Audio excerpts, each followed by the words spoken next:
Bismillahirrahmanirrahim. Assalamualaikum warahmatullahi wabarakatuh. Alhamdulillahillazi arsala rasulahu bil huda wa dinil haq liyuzhirahu ala dini kulli wa kafa billahi syahida. Asyhadu an la ilaha illallah wahdahu la syarikalah wa asyhadu anna Muhammadan abduhu wa rasuluh. Allahumma sholli ala Muhammad wa ala alihi wa sahbihi wa salim ajma'in, amma ba'd. Ya ayyuhallazina amanu taqullaha haqqa tuqatih wala tamutunna illa wa antum muslimun. Sahabat filah yang dirahmati Allah Subhanahu wa taala, alhamdulillah pada kesempatan malam hari yang berbahagia ini kita dapat kembali berkumpul di ruangan Zoom dalam rangka bermajelis ilmu. Semoga kita semua yang hadir dalam kesempatan kali ini mendapatkan rahmat dan maghfirah dari Allah Subhanahu wa taala, dan semoga kita termasuk hamba-hambanya yang istiqomah di dalam ketaatan kepada Allah Subhanahu wa taala hingga akhir hayat kita. Amin ya Allah ya rabbal alamin. Salam dan salat senantiasa kita curahkan kepada Nabi kita, Nabi Muhammad sallallahu alaihi wasallam, kepada keluarganya, sahabat, tabi'in, tabi'in dan umat Rasulullah hingga akhir zaman. Semoga kelak kita semua mendapatkan syafaat beliau di yaumil qiyamah. Amin ya Allah ya rabbal alamin.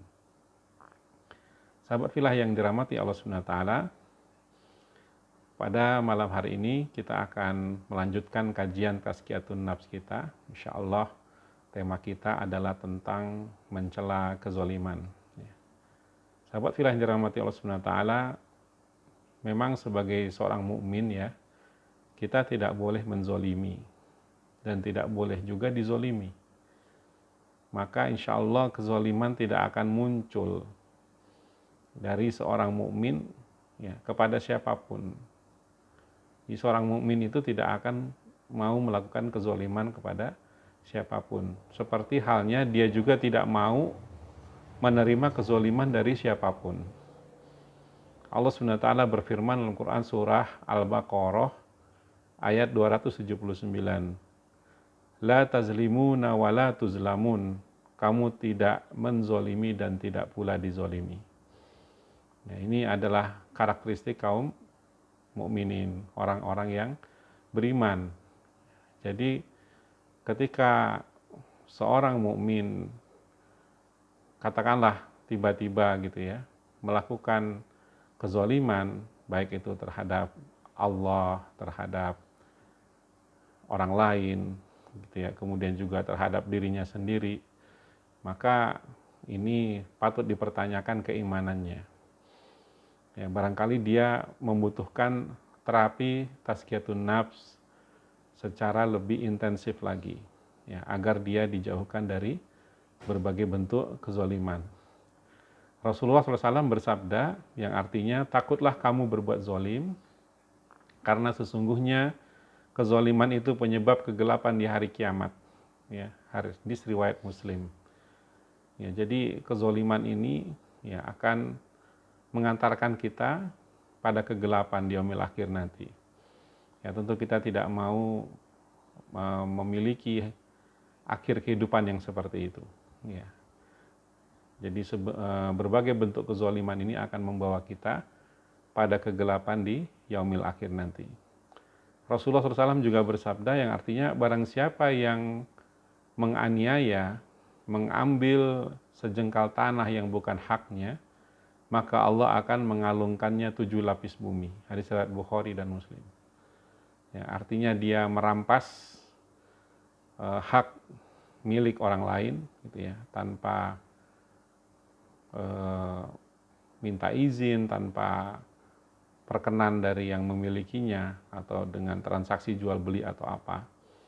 Ya, seperti yang dilakukan oleh perampas tanah bumi Palestina, yaitu Israel gitu ya, yang telah mengambil paksa ya bumi Palestina milik saudara-saudara kita di sana.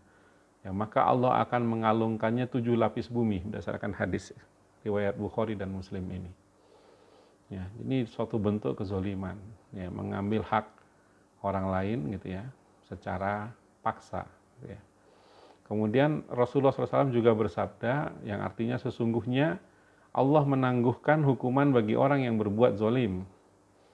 Kemudian jika dia menghukumnya, maka ia tidak akan bisa mengelak darinya. Hadis riwayat Bukhari dan Muslim.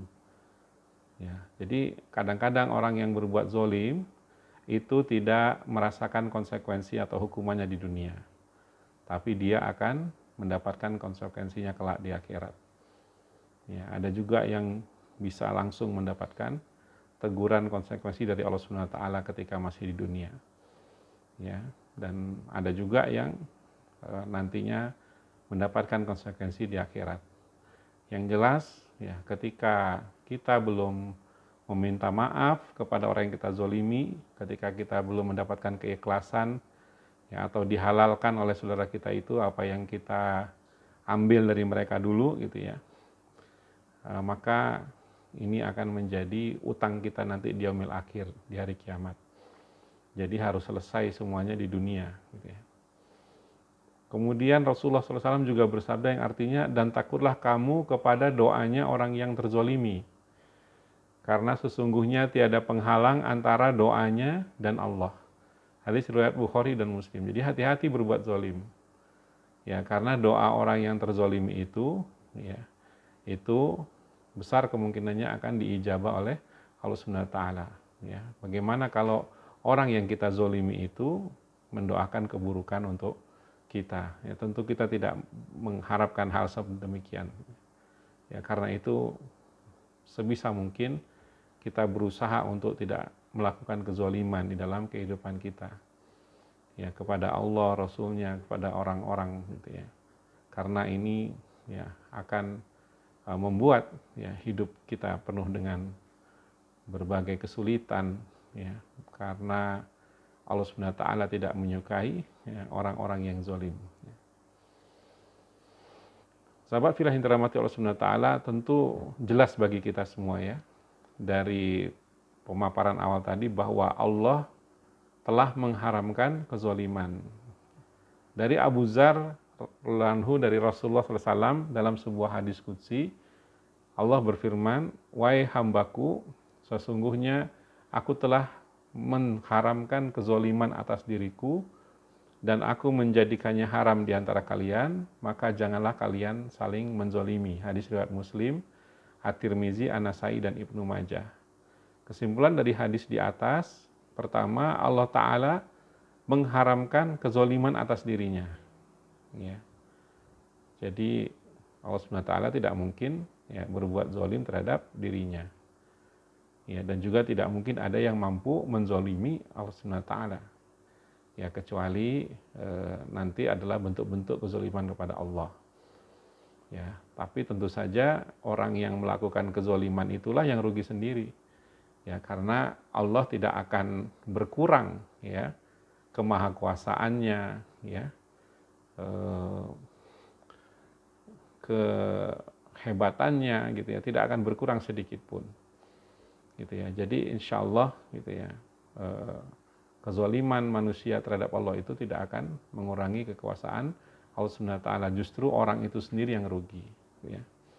Kemudian yang kedua, ya, Allah meniadakan kezalimannya terhadap hamba-hambanya. Ya, jadi tidak benar kalau misalkan ada ungkapan bahwa Allah zalim kepada saya, ya, Allah tidak adil kepada saya. Ini adalah satu ungkapan yang berarti menganggap bahwa Allah itu, ya, berbuat zalim kepada kita. Nggak mungkin, karena lawan kata dari zalim adalah adil. Allah itu maha adil, ya.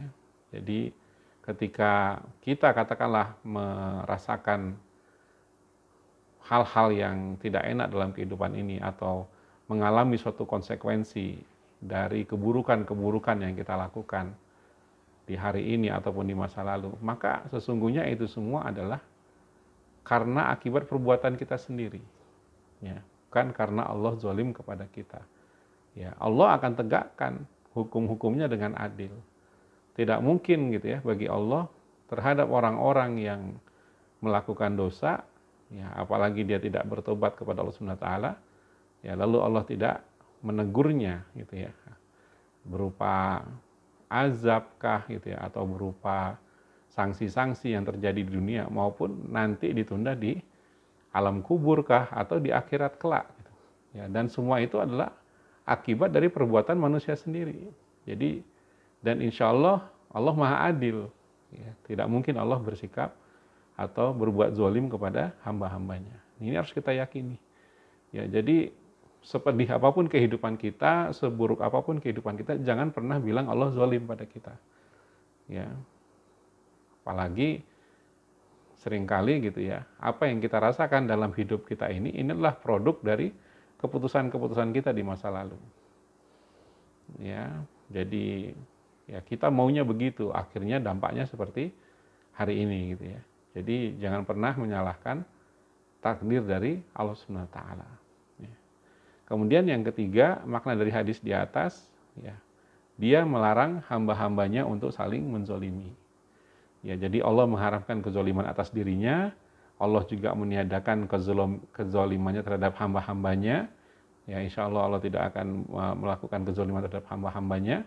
Kemudian Allah menginginkan, ya, melarang hamba-hambanya untuk saling menzolimi. Ya, jadi harus saling berbuat adil, ya, saling berbuat baik satu sama lain sesama hamba-hamba Allah.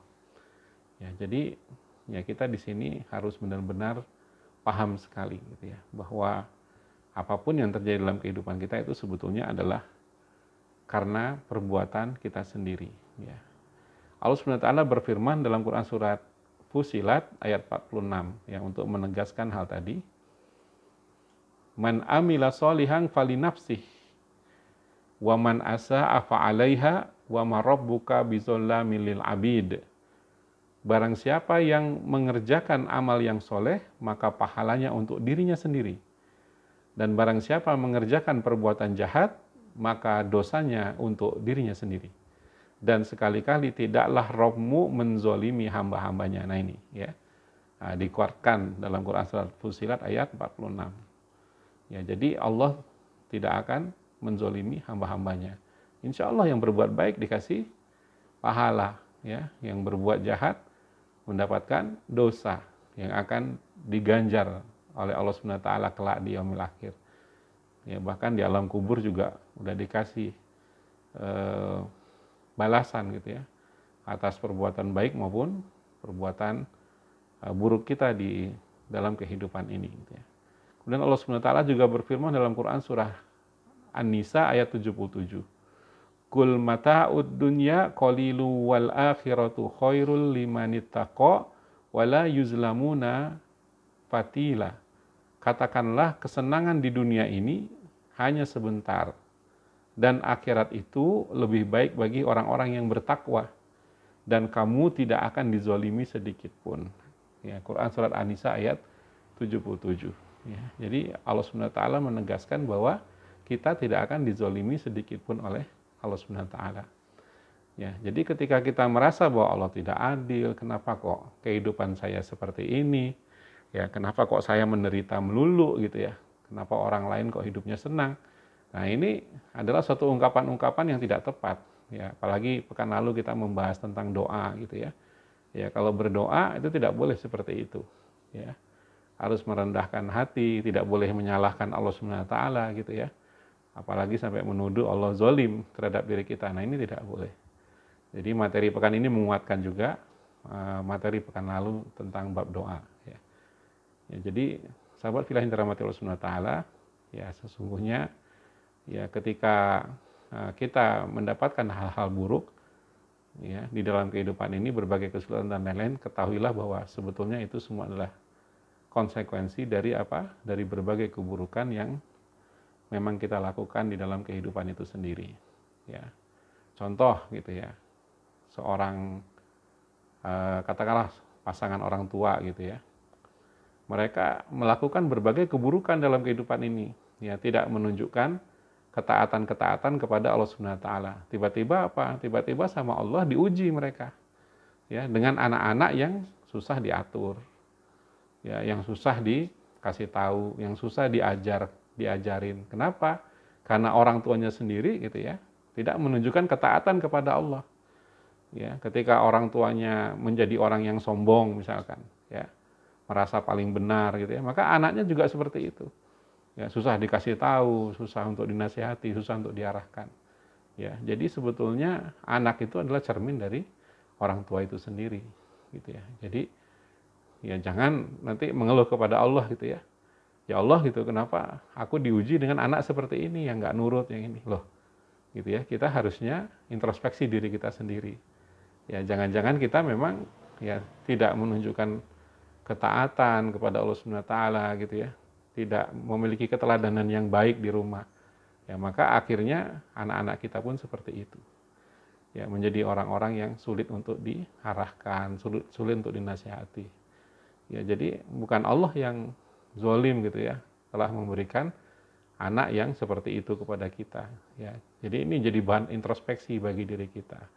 Ya, jadi kita harus punya keyakinan bahwa setiap kesulitan yang kita alami dalam kehidupan ini pasti ini karena dosa-dosa kita. Pasti karena kesalahan-kesalahan kita. Ya, dan orang-orang beriman itu tidak pernah berburuk sangka kepada Allah Subhanahu wa taala. Apalagi menyebut Allah Subhanahu wa taala telah melakukan kezaliman terhadap dirinya. Allah tidak adil gitu ya. Kenapa orang diberikan nikmat yang banyak sedangkan saya enggak? Nah ini ya nanti jatuhnya jadi hasad. Ya, jadi dengki seperti itu ya. Jadi bersihkan ya sahabat fillah hati kita dari ya persangkaan-persangkaan seperti ini kepada Allah Subhanahu wa taala. Ya, tadi kan sudah ditegaskan ya, wa ma rabbuka bizallamil lil abid, dan sekali-kali tidaklah Rabbmu menzolimi hamba-hambanya. Ya, tidak mungkin ya seperti itu. Ya, berikutnya, nah ini juga ditegaskan lagi ya. Innallaha la yazlimu misqala dzarratin wa in taku hasanatan yudhaifha wa yu'ti min ladunhu ajran azima. Ya, sesungguhnya Allah tidak menzolimi seseorang walaupun sebesar zarah, ya, biji atom, bahkan mungkin lebih kecil dari biji atom. Ya. Jadi sesungguhnya Allah tidak akan menzolimi seseorang walaupun sebesar zarah. Ya. Dan jika ada kebajikan sebesar zarah, niscaya Allah akan melipat gandakannya dan memberikannya dari sisinya pahala yang besar. Quran Surat An-Nisa ayat 40. Jadi Allah Maha Adil. Ya, setiap kebaikan meskipun sebesar zarah pasti akan dibalas oleh Allah Subhanahu wa taala ya dengan berbagai keutamaan. Ya, juga ketika ada kesalahan meski sebesar zarah ya maka pasti akan nanti dihisab di yaumil akhir. Nggak mungkin Allah itu salah gitu ya, timbangannya, mizannya itu di yaumil akhir nggak mungkin salah gitu ya. Bahkan hal-hal yang nggak bisa ditimbang di dunia gitu ya, di sana bisa ditimbang. Ya, jadi timbangan akhirat itu sangat akurat, ya, tidak mungkin salah, ya. Dan tidak mungkin manusia nanti di akhir zaman itu, di akhirat kelak, tidak menerima pengadilan atau hisab dari Allah Subhanahu wa taala, tidak mungkin tidak menerima, pasti, karena sangat detail. Ya, karena sangat teliti ya timbangan mizan itu. Jadi tidak mungkin salah. Ya, kemudian Allah Subhanahu wa taala juga berfirman dalam Quran surah Thaha ayat 112, "Wa may ya'mal minas solihati wa huwa mu'minun fala yakhafu zulman wala hadman." Ya. Dan barang siapa mengerjakan amal-amal soleh dan ia dalam keadaan beriman, maka ia tidak khawatir akan perlakuan yang tidak adil terhadapnya dan tidak pula akan pengurangan haknya. Ya, jadi orang-orang yang beriman yang melakukan amal-amal soleh, dia nggak akan khawatir ya akan dizolimi hak-haknya, ya, akan mendapatkan ketidakadilan, nggak akan khawatir, karena dia sangat meyakini bahwa Allah Maha Adil dalam kehidupan ini. Ya, karena itu ya dia tidak hitung-hitungan di dalam melakukan berbagai kebaikan. Ya, dia yakin sekali Allah Subhanahu wa taala akan memberikan balasan terbaik bagi dirinya. Ya. Tidak akan berkurang juga hak-haknya. Ya, ketika Allah berjanji bahwa ketika kita berinfak, bersedekah, berwakaf gitu ya, maka kebaikannya adalah sekian kali lipat, misalkan 10 kali lipat, 70 kali lipat, 100 kali lipat, ya 1000 kali lipat, itu tidak akan ya tidak ditepati oleh Allah Subhanahu wa taala. Ya, insya Allah gitu ya, janji Allah itu pasti, ya, berbeda dengan janji manusia yang seringkali tidak pasti. Ya. Nah, ini harus tertancap kuat di dalam diri kita bahwa tidak ada satupun gitu ya yang terjadi dalam kehidupan kita ya itu terjadi karena suatu kezoliman atau ketidakadilan dari Allah Subhanahu wa taala kepada kita, tidak mungkin ya. Yang sebagian besar keburukan-keburukan yang kita dapatkan dalam kehidupan ini itu adalah sebagai bentuk konsekuensi atas dosa-dosa kita di masa sekarang ataupun di masa lalu ya, untuk membersihkan ya. Jadi dosa-dosa yang dibalas di dunia gitu ya. Ya, kemudian kita bertobat kepada Allah Subhanahu wa taala, yang mudah-mudahan di akhirat udah bersih gitu ya.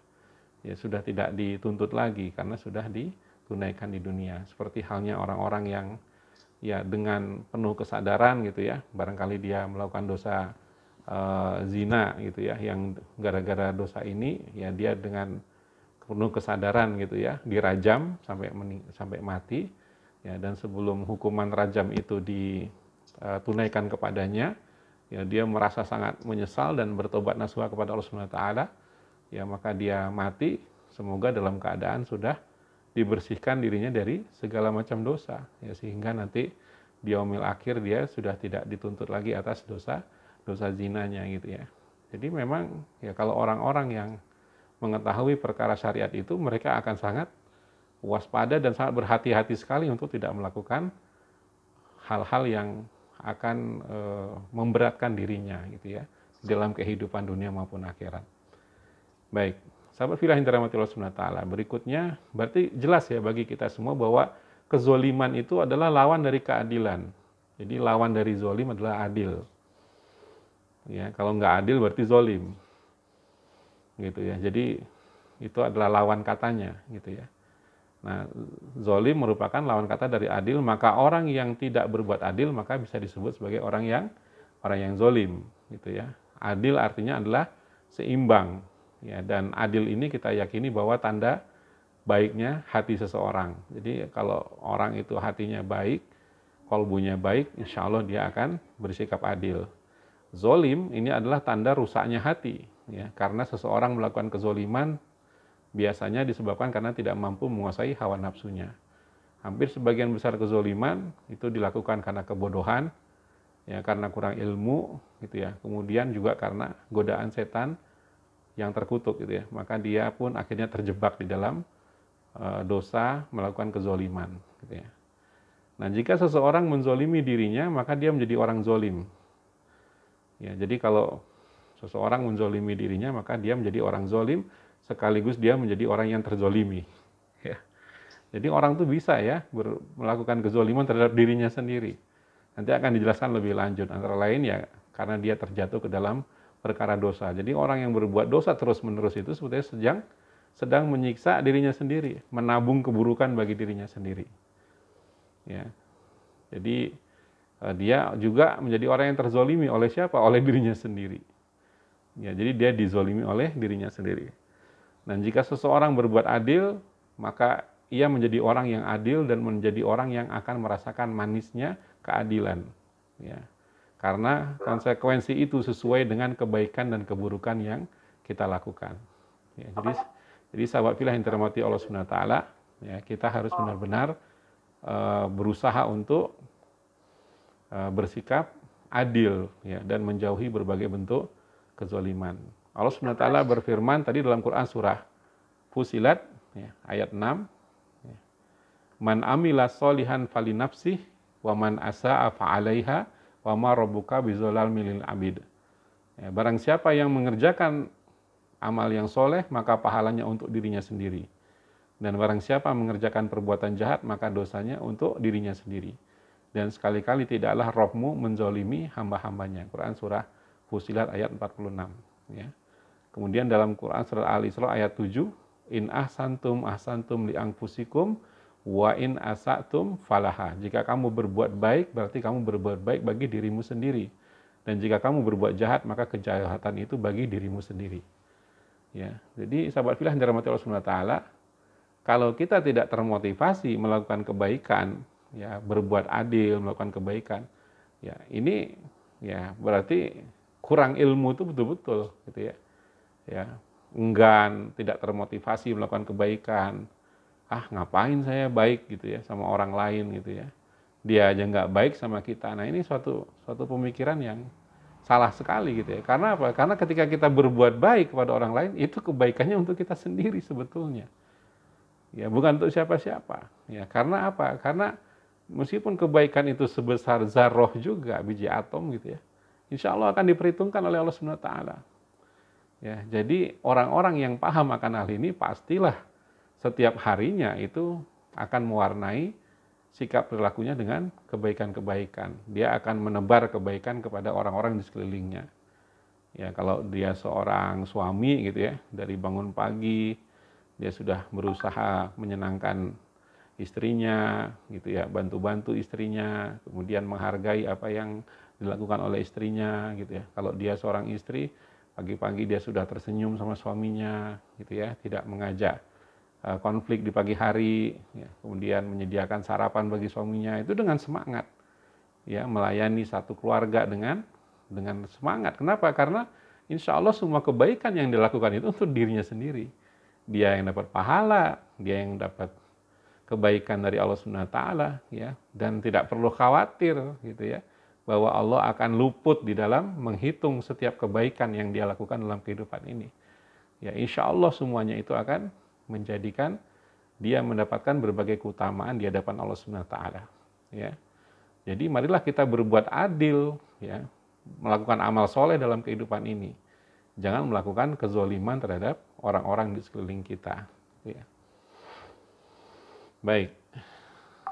Nah, poin penting juga yang mau disampaikan di sini, ya, apapun yang kita lakukan berarti ya dalam kehidupan ini, apakah itu kebaikan ataupun kezoliman, maka kitalah yang harus bertanggung jawab terhadap perilaku dan tindakan kita. Nggak bisa kita nyalahin orang. Ya. Jadi sahabat fillah yang dirahmati Allah Subhanahu Wa Taala, ketika kita ya melakukan sesuatu gitu ya, dan dari situ katakanlah itu suatu keburukan, dari situ muncul konsekuensinya, maka kita harus bertanggung jawab untuk menerima itu semua. Ya, tidak boleh menyalahkan pihak lain gitu ya. Jadi setiap kondisi buruk yang menimpa kita, ya maka kita wajib introspeksi diri. Ini akibat apa ini? Ya, apa yang saya lakukan yang membuat saya mengalami hal ini gitu ya. Ya, jadi setiap kejadian-kejadian buruk ini adalah teguran dari Allah Subhanahu Wa Taala kepada kita. Ya, harus mendapatkan resolusi gitu ya. Ini penyebab problemnya di mana nih? Ya, bagian sikap dan perilaku saya yang mana nih yang mendatangkan saya mendapatkan masalah seperti ini? Ya, ini krisis ini dari mana nih datangnya? Ya, apakah saya pernah menzolimi orang lain dulu? Ya, apakah saya pernah menyakiti orang lain? Gitu ya. Ini harus ya kita bertanggung jawab gitu ya. Selama dalam hidup ini kita masih nyalahin orang lain gitu ya atas apapun yang terjadi pada kita, oh ini belum dewasa. Ya, ini belum ngerti ini. Ya, jadi hatinya masih bermasalah gitu ya. Jadi harusnya kita ketika mengalami problem apapun dalam kehidupan kita, maka kita kembali kepada diri sendiri. Ya, kenapa ya saya mengalami ini? Oh, barangkali saya begini. Kelemahan saya ini. Nah, seperti itu. Ya, jadi jangan sampai kita ya terus gitu ya mencari kambing hitamnya dari orang lain gitu. Karena dalam kehidupan ini kalau kita nyalahin orang lain sih gampang. Ya, dan apa yang kita dapat dari situ? Bukannya kita malah baik memperbaiki diri, malah yang terjadi adalah apa?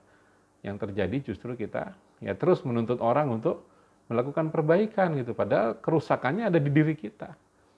Ya, jadi problem, jadi masalah gitu kan. Ya. Terus menyalahkan orang di sekeliling kita, ya, istri kita, suami kita, anak-anak kita, ya, bos kita, ya, rekan-rekan kerja kita di kantor, mitra bisnis kita gitu ya. Padahal apa? Padahal yang nggak benar itu kita. Ya. Jangan-jangan kitalah yang mendatangkan masalah di dalam kehidupan ini gitu ya. Jadi kita harusnya mengambil tanggung jawab penuh gitu ya. Apapun yang terjadi dalam kehidupan kita barangkali adalah karena tindakan kita sendiri. Ya, Allah SWT berfirman dalam Quran surah Mudassir ayat 38, kullu nafsim bima kasabat rohina. Tiap-tiap diri bertanggung jawab atas apa yang telah diperbuatnya.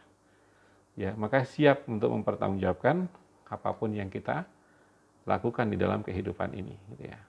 Nah, berikutnya, sahabat fillah yang dirahmati Allah Subhanahu wa taala, apa saja bentuk-bentuk kezaliman itu ya?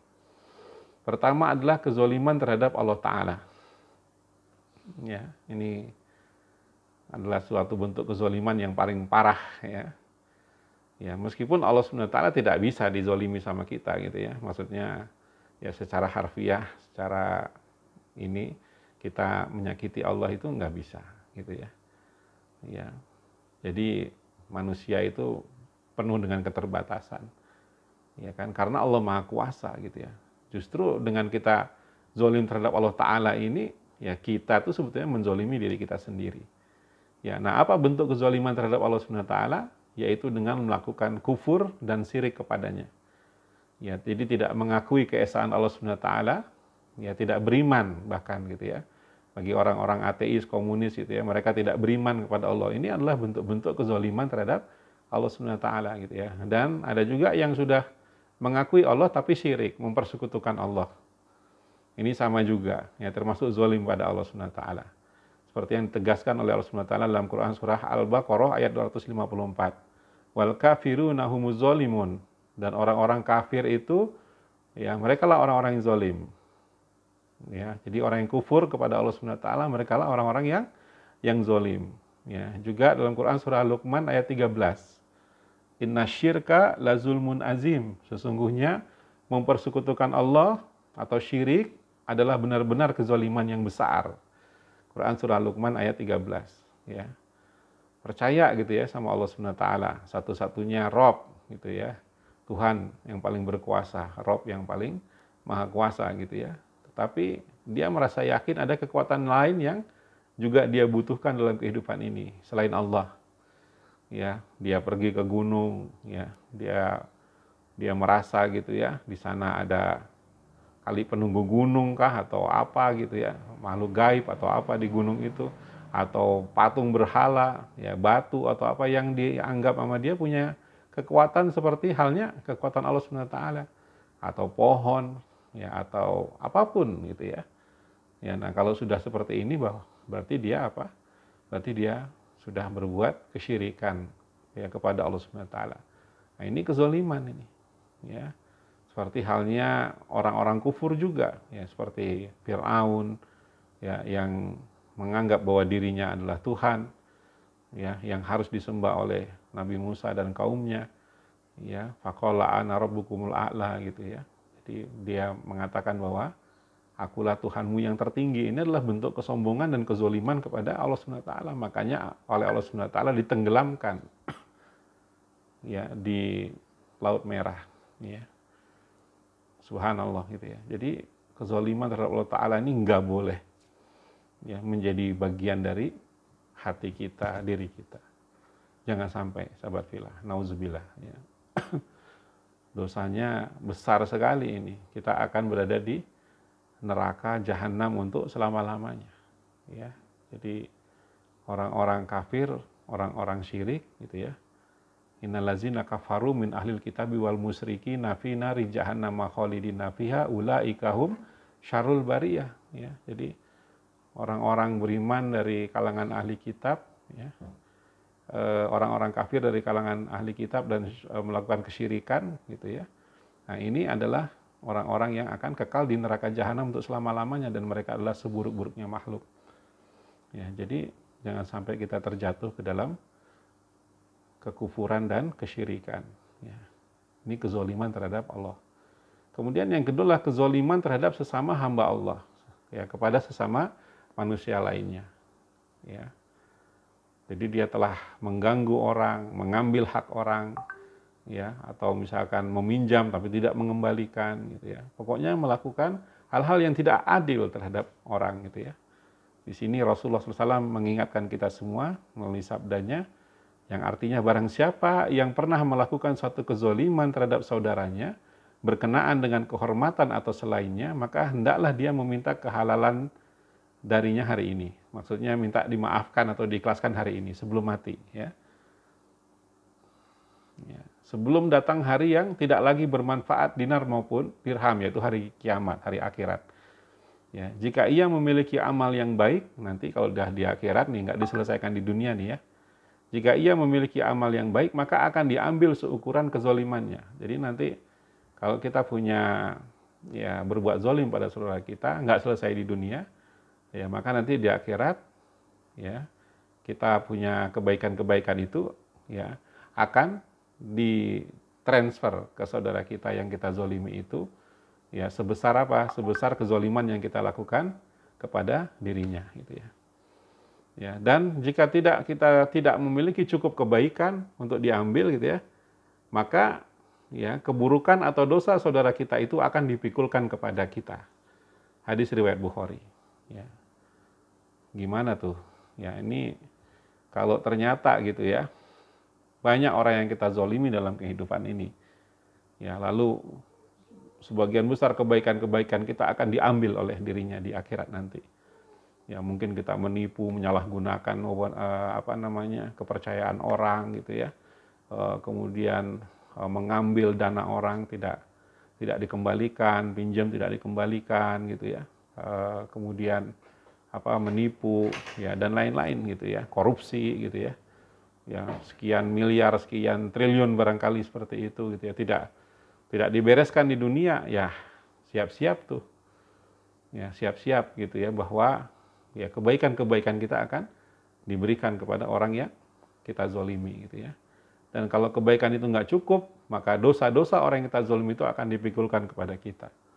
Nauzubillah. Tentu ini adalah suatu hal yang sangat berat yang tidak mungkin kita bisa menanggungnya di hari akhirat nanti.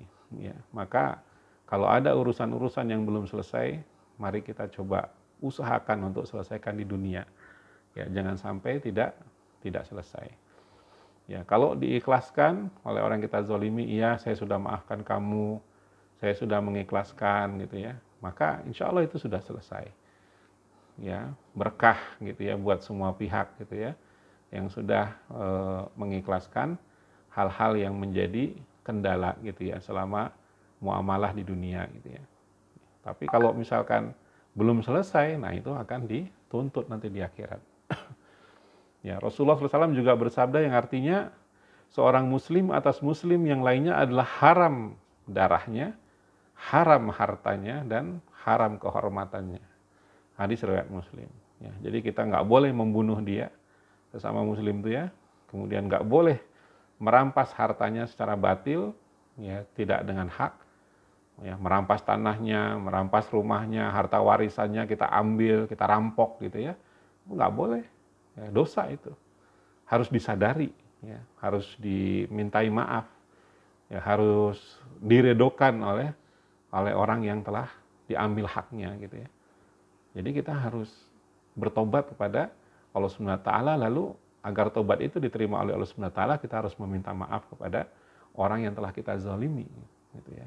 Jadi bagaimana kalau orang yang kita zalimi begitu banyaknya gitu ya, ratusan orang gitu ya.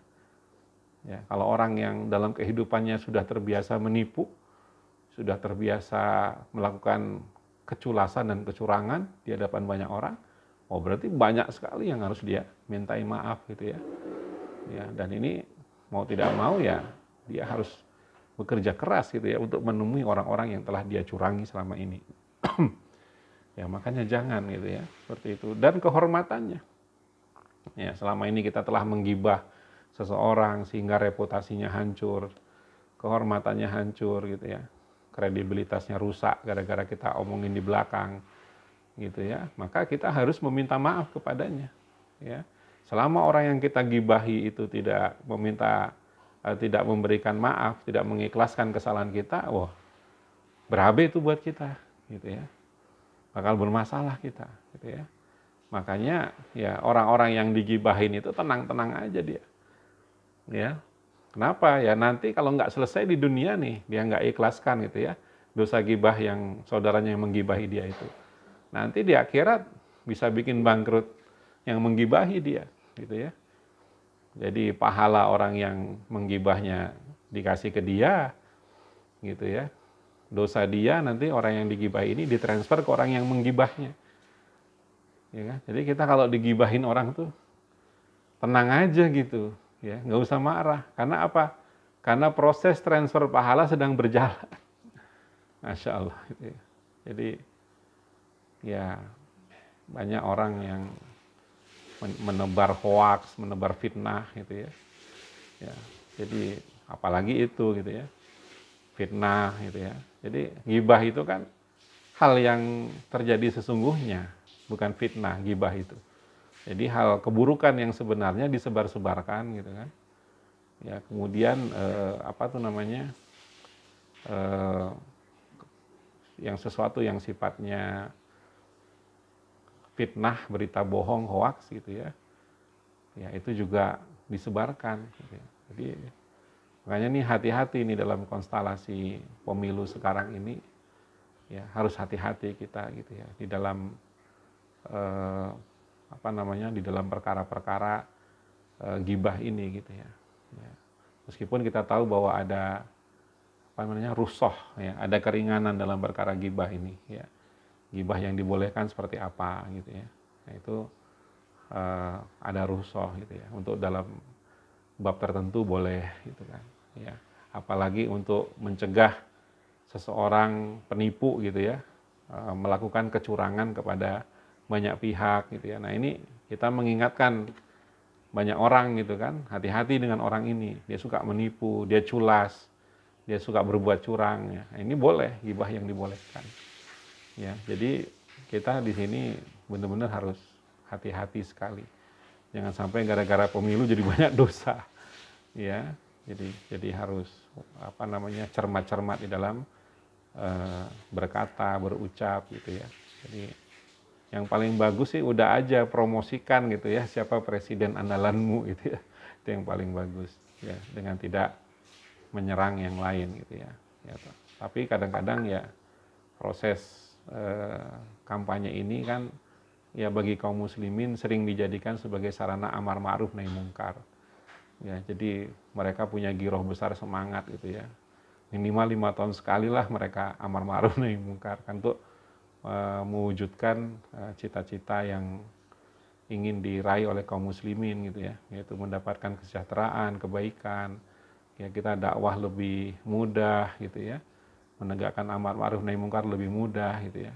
Ya, semoga Allah SWT mengampuni gitu ya kalau ada kesalahan-kesalahan yang kita lakukan di dalam proses kampanye, di dalam proses menebarkan kebaikan ini gitu ya, seperti itu.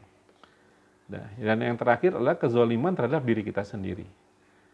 Nah, ini adalah orang yang biasanya melakukan itu nggak paham bahwa dia melakukan itu tuh sebetulnya dia sedang merusak dirinya sendiri.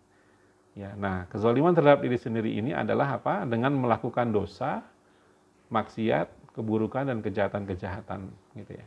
Jadi ini terjadi karena ya orang tuh nggak nyadar gitu bahwa setiap dosa dan maksiat yang dilakukan itu sebetulnya dia sedang zolim kepada dirinya sendiri. Ya. Padahal apa? Pelaku dosa dan maksiat ini bisa jadi akan dilaknat oleh Allah Subhanahu wa taala dan akan dijauhi oleh Allah Subhanahu wa taala jika dia tidak segera bertobat gitu ya. Dan yang paling bahaya adalah wafat dalam keadaan su'ul khotimah ya, sebagai ahli maksiat gitu ya. Belum bertobat kepada Allah Subhanahu wa taala gitu ya. Maka ya, sahabat fillah yang dirahmati Allah Subhanahu wa taala, kita harus segera bertobat gitu ya.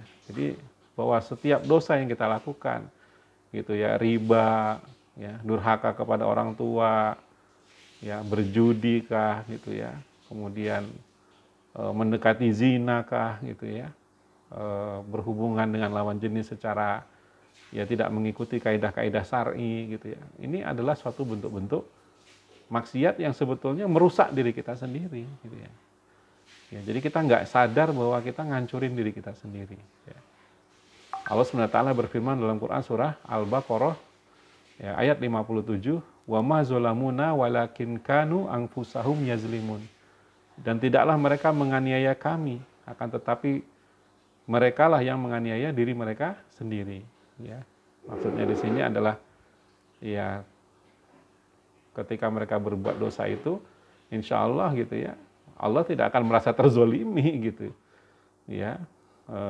Ketika kita mengkhianati gitu ya, kita telah bahas tentang giroh, bahwa Allah juga memiliki rasa cemburu gitu ya. Tapi ya sebetulnya yang terbesar adalah ketika kita zolim terhadap diri sendiri, melakukan dosa-dosa itu, sebetulnya kita sedang menganiaya diri kita sendiri. Ya, kalau kita mati dalam keadaan sul khotimah, Nauzubillah min zalik gitu ya. Tentu itu adalah musibah terbesar dalam kehidupan seorang manusia. Ya, wafat dalam keadaan tidak beriman kepada Allah sebagai ahli maksiat gitu ya. Jadi apalagi orang-orang mengenangnya gitu ya sebagai tokoh keburukan, pelaku keburukan, ya sebagai orang munafik, sebagai orang-orang yang senantiasa berpihak kepada musuh-musuh Allah. Waduh, gitu ya. Ini adalah suatu akhir yang musibah yang sangat menyedihkan di dalam kehidupan seseorang gitu ya. Karena itu makanya sahabat fillah dirahmati Allah Subhanahu wa taala ya, berhentilah kita dari menzolimi diri kita sendiri ya. Bertobatlah dari segala bentuk dosa. Ya, dosa besar, dosa kecil, apalagi seperti riba, durhaka kepada orang tua, ya, kemudian yang mencuri yang bukan hak kita, berjudi gitu ya. Bergaul secara bebas dengan lawan jenis dan lain-lain gitu ya. Ini adalah hal-hal yang bisa menghancurkan kita sendiri sebetulnya gitu ya. Sangat disayangkan gitu ya, seperti itu. Nah, apa sebab kezaliman ini? Sahabat fillah yang dirahmati Allah Subhanahu wa taala. Ya, kenapa terjadi kezaliman? Ya. Kezaliman terjadi pertama adalah karena keyakinan-keyakinan yang salah dan amal perbuatan yang mengikutinya. Ya. Saya kira wifi di rumah dengan. Ya, jadi tiga sebab kezaliman itu, ya, tiga sebab kezaliman itu adalah yang pertama keyakinan-keyakinan yang salah dan amal perbuatan yang mengikutinya. Jadi pelaku kezaliman itu menganggap bahwa apa yang dilakukannya itu bermanfaat dan nggak salah. Dia merasa apa yang dilakukannya itu baik-baik saja. Ya, namun bagi Allah Ta'ala hal itu tidaklah ada manfaatnya gitu. Dan Allah mewafatkannya dalam keadaan demikian. Ya, inilah penyebab kezaliman yang paling berat gitu ya. Jadi dia memiliki keyakinan-keyakinan yang salah gitu ya. Dan merasa bahwa apa yang dilakukannya itu benar semua. Ya, ini orang zalim yang agak lebih susah diperbaiki. Ya. Ya. Kemudian yang berikutnya adalah yang kedua, kejahilan yang ringan dan tidak adanya iman dan ilmu. Ya, jadi dia melakukan kesalahan-kesalahan ringan gitu ya, karena tidak ada iman dan ilmu. Nah, tapi ini kalau dibiarkan, lama-lama dia bisa ya bertambah jauh dari jalan kebenaran. Ya. Karena pelaku yang tidak punya ilmu ini seperti berada dalam kegelapan dan tidak dapat melihat apapun, ya. Dan dia perlu untuk melihat cahaya, gitu ya. Dengan ilmunya itulah dia akan bisa melihat mana yang hak, yang benar, mana yang batil, mana yang salah, ya. Mana yang maslahat bagi dirinya, mana yang madorot, gitu ya. Mana yang bakal merusak dirinya. Dia bisa bedakan itu, ya. Tanpa ilmu nggak bisa. Ya. Banyak orang-orang yang melakukan kezaliman itu, perkara-perkara dosa maksiat itu adalah disebabkan karena dia sendiri nggak tahu gitu bahwa yang dilakukannya itu adalah salah gitu ya. Ada orang kita suruh sholat, kita sampaikan peringatan kepadanya. Tahu nggak kalau sholat itu bukan sekedar ibadah yang disarankan atau diwajibkan oleh Allah Subhanahu wa taala ya, dan kalau kita tidak melakukannya tidak apa-apa, bukan seperti itu. Ya, sholat itu kalau nggak dilakukan dosa. Ya, satu kali kita nggak subuh, zuhur, ya, asar, maghrib, sehari 5 kali kita nggak sholat, dosanya dosa besar itu 5 kali nggak sholat. Kalau setahun nggak sholat sudah berapa dosanya? Kalau 2 tahun nggak sholat sudah berapa? Kalau 10 tahun nggak sholat sudah berapa dosanya? Ya, itu dosa besar. Nah, karena orang tidak tahu, dengan nyantainya aja dia nggak sholat.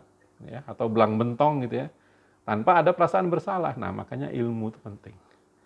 Orang berbuat zolim itu kenapa? Karena nggak ada ilmu dia. Ya, dia nggak tahu gitu bahwa itu hal yang bisa mengantarkan dia kepada kehancuran gitu ya. Jadi harusnya kalau seseorang itu betul beriman kepada Allah, buktikan imannya itu dengan apa? Dengan sholat. Sholat itu adalah bukti iman kita kepada Allah Subhanahu wa taala. Jadi orang yang nggak sholat, kenapa dulu di zaman Abu Bakar As-Siddiq radhiyallahu anhu beliau memimpin sebagai khalifah, ya orang-orang yang tidak sholat itu pasti akan diperangi gitu ya, karena dianggap murtad ya, karena dia tidak betul-betul berarti di dalam berislam gitu ya. Ya beda dengan zaman sekarang kan, ya seolah-olah perkara tidak sholat itu perkara ringan saja ya. Kita membiarkan anak kita nggak sholat padahal sudah akil balik gitu ya, tidak menasihati saudara-saudara kita gitu ya yang tidak sholat gitu ya, karena lebih mementingkan tidak enak gitu ya kalau nasihatin mereka, padahal berikanlah nasihat sekali, kalau dia tidak mau ya sudah tinggalkan gitu ya, supaya kita tidak dituntut nanti di akhirat. Kamu sih dulu ya di dunia nggak pernah nyuruh saya, memperingatkan saya gitu ya tentang beratnya dosa tidak sholat itu ya. Jadi memang kita harus memperingatkan mereka, karena ketiadaan ilmu inilah yang membuat orang menjadi zolim ya. Kemudian yang ketiga ya, kezoliman ini terjadi karena dia digoda dan ditimpa was-was dari setan ya, sehingga dia terjebaklah di dalam kemaksiatan yang akhirnya menzolimi diri dia sendiri. Namun insya Allah ya, orang-orang beriman itu ya, ketika mereka ditimpa was-was godaan dari setan, mereka biasanya akan segera menyadari kekeliruannya dan akhirnya kembali ke jalan yang benar. Seperti yang difirmankan oleh Allah Subhanahu wa taala dalam Quran surat Al-A'raf ayat 201, innal ladzina taqau iza massahum ta'ifun minasyaitoni tazakkaru faizahum mubsirun. Sesungguhnya orang-orang yang bertakwa bila mereka ditimpa was-was dari syaitan, mereka ingat kepada Allah, maka ketika itu juga mereka melihat kesalahan-kesalahannya. Quran surat Al-A'raf ayat 21. Ya, mereka segera beristighfar, mereka akhirnya kembali ke jalan yang benar gitu ya. Jadi sahabat fillah yang dirahmati Allah Subhanahu wa taala, ya maka marilah kita di dalam kehidupan ini gitu ya, betul-betul berusaha untuk ya menambah ilmu kita gitu ya, sehingga kita terhindar dari berbagai bentuk kezaliman ya, dan termotivasi untuk menjadi hamba-hamba Allah yang memiliki sikap adil gitu ya. Dan marilah kita hindari dalam kehidupan kita ini zalim terhadap Allah, zalim terhadap hamba-hamba Allah sesama manusia lainnya ya, dan zalim terhadap diri sendiri ya, dengan terus menikmati dosa dan maksiat di dalam kehidupan ini, seperti tidak ingin bertobat dalam waktu dekat gitu ya. Tenanglah, kayaknya masih ada waktu, masih ada umur gitu ya. Nanti akhirnya lama-lama gitu ya, waktu itu habis dan diambil oleh Allah Subhanahu wa taala, sehingga kita tidak memiliki lagi kesempatan untuk bertobat kepada Allah Subhanahu wa taala. Terakhir sebagai penutup, ya kita tutup dengan Quran surat Al-Hadid ayat 28. Allah Subhanahu wa taala berfirman, ya ayyuhallazina amanu taqullaha wa aminu bi rasulih yu'tikum kiflaini mir rahmatih wa yaj'al lakum nuran tamsuna bih wa yaghfir lakum wallahu ghafurur rahim. Hai orang-orang yang beriman kepada para rasul, bertakwalah kepada Allah dan berimanlah kepada rasulnya, niscaya Allah memberikan rahmatnya kepadamu dua bagian dan menjadikan untukmu cahaya yang dengan cahaya itu kamu dapat berjalan dan dia mengampuni kamu. Dan Allah Maha Pengampun lagi Maha Penyayang. Sahabat fillah yang dirahmati Allah Subhanahu wa taala, semoga kita semua mendapatkan cahaya nur dari Allah Subhanahu wa taala sehingga bisa merasakan gitu ya kebenaran di dalam jiwa kita.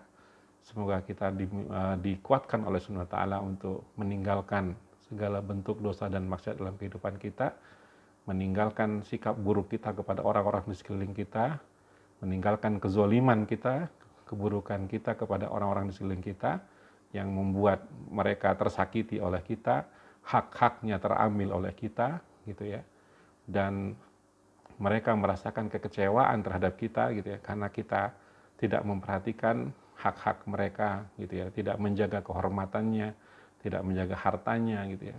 Maka insya Allah ya, ketika Allah telah memberikan petunjuknya kepada kita semua, semoga kita kedepannya menjadi hamba-hamba Allah yang lebih baik lagi di dalam menapaki kehidupan ini insya Allah. Barakallahu fikum. Wabillahi taufiq wal hidayah. Wassalamualaikum warahmatullahi wabarakatuh.